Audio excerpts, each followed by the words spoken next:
ये क्या मामला है? हर चीज़ में इतना ज़्यादा शिद्दत से क्यों याद आ रहा है नोबेल अमन प्राइज़? वो कहते हैं किसी अननोन टीचर को, प्रोफेसर को ये नोबेल प्राइज़ दे दिया जाएगा, लेकिन मुझे देने को ये तैयार नहीं है। तो क्या आपको लगता है कि वो तो डिज़र्व करते हैं? दूसरा, खुद से ही अपनी तारीफ़ें करना, खुद से अपनी जो ट्वीट थी 6 बार उन्होंने तस्करा कर दिया नोबेल प्राइज़ का, तो ये तरीका अमेरिकी सदर को ज़ेब देता है? Thank you. असल में बात यह है कि प्रेसिडेंट ट्रंप इस टेन्योर में भी और पिछले टेन्योर में भी अपनी ज़ात के कैदी थे। कहते हैं ज़ात के हिसार में रहते थे, ज़ात के कैदी थे। उनको हमेशा ये लगता है कि उनसे बड़ा कोई नहीं है। उनको लगता है कि उनसे बड़ा अमन कायम करने वाला कोई नहीं है। लेकिन पिछले दौर में भी बड़ा मुख्तलिफ रहा, इस दौर में भी बड़ा मुख्तलिफ रहा सूरत हाल। इस दौर में तो हद हो गई।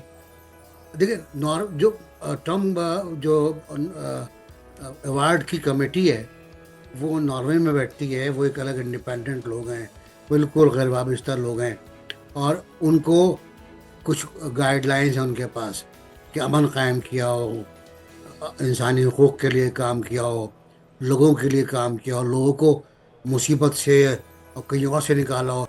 इन्होंने तो लोगों को मुसीबत में डाल दिया है। फिर ये कैसे दावा करते हैं? हाँ, ये बिल्कुल सही बात है कि पिछले दौर के मुकाबले में इस दौर में उनकी अहलिया से उनके ताल्लुकात बहुत अच्छे नज़र आ रहे हैं। अच्छा, लेकिन ये फ़र्क लगा आपको? हाथ में हाथ, हाँ, ये मुझे फ़र्क लगा है बहुत बड़ा।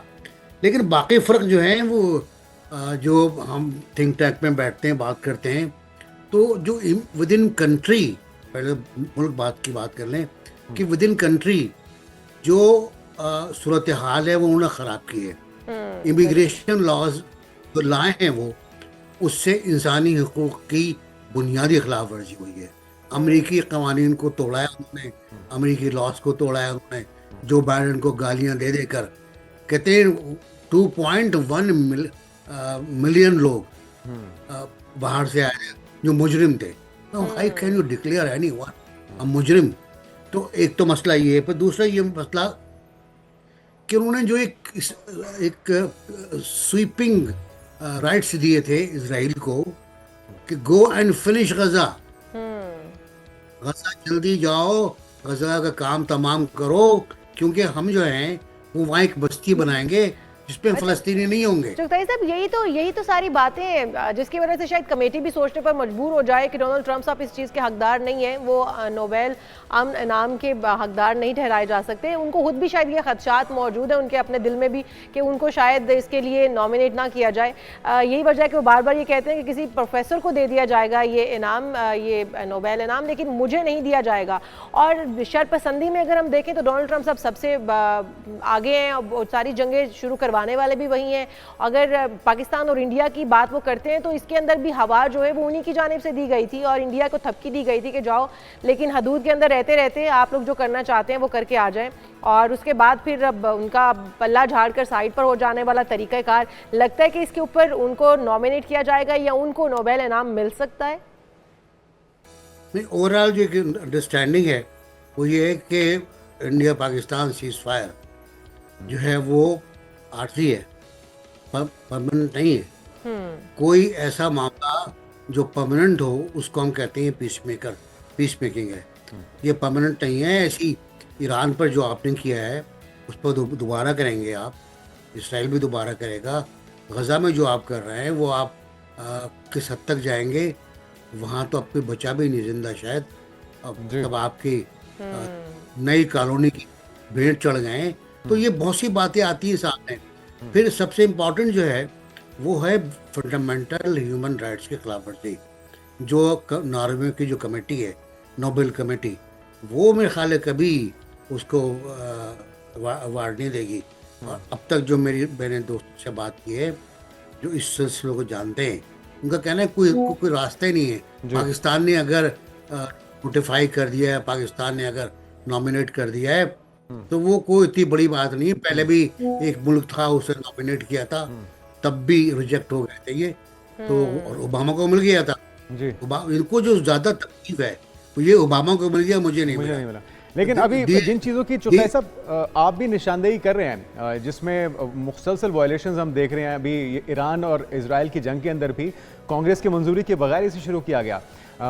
इजराइल के फ़लस्तीन के ऊपर मजालिम पूरी दुनिया के सामने, जिस तरह से अमेरिका उसको सपोर्ट भी कर रहा है, फिर कनाडा को अपने अंदर जम करने की बातें, जो उनके इवन करीबी दोस्त भी हैं वो भी उनसे नाला दिखाई देते हैं। उनके वोटर्स भी शायद ये वोट देकर पछता रहे हैं।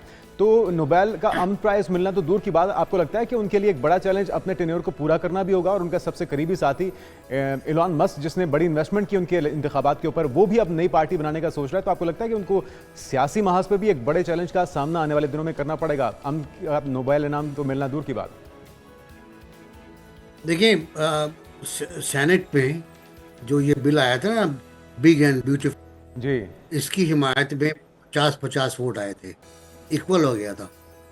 तो चेयरमैन जो थे उनके, जो वाइस प्रेसिडेंट है अमेरिका के, उन्होंने अपना वोट कास्ट किया, जो बहुत कम होता है, जेडी वेंस। कास्ट किया तो 51 किया उनको। अभी जो हाउस में हुआ है, हाउस में भी सिर्फ 2 का फर्क है। रिपब्लिकन ने फ्लोर क्रॉस किया है, हालांकि वहाँ कोई लॉ नहीं है इस तरह का इसके खिलाफ, जैसे कि हमारे यहाँ है। उन्होंने फ्लोर क्रॉस किया है, अपने प्रेसिडेंट के खिलाफ वोट दिया, उन्होंने बिल के खिलाफ वोट दिया है, मॉनेटरी बिल के खिलाफ। तो 2 हाउस में थे, तो एक तो बहुत इम्पोर्टेंट वो है जिन्होंने फाइनेंस, वो जिनको आगे बढ़ाया, पूरी कैंपेन लॉन्च की, पूरे मुल्क पे घुमा हुआ बंदा, और वो बंदा जो है उसने इनके लिए रास्ते बनाए कामयाबी के व्हाइट हाउस तक जाने के लिए। और उसके बाद झगड़ा हो गया, उसका उसूली झगड़ा है कि आपका ये बिल जो है ब्यूटीफुल एंड बिग बिल ये इंतहाई अगली है और आवाम के लिए नुकसानदेह होगा। अच्छा चुगताई साहब, जो सूरत हाल बन चुकी हुई है, जिस तरह से आप भी बात कर रहे हैं कि इस वक्त नाराज़गी तो अमेरिका के अंदर भी कांग्रेस से भी मोल ले चुके हैं डोनाल्ड ट्रंप साहब। अगर मिड टर्म इलेक्शंस होते हैं तो आपको क्या लगता है कि मिड टर्म इलेक्शंस में डोनाल्ड ट्रंप साहब के साथ क्या होगा? मिड टर्म में डिपेंड करता है कि किस इलाके में हो रहे हैं। असल में यूनाइटेड स्टेट्स जो है बहुत ही डिफरेंट कंट्री है, वहाँ स्टेट बटी हुई हैं।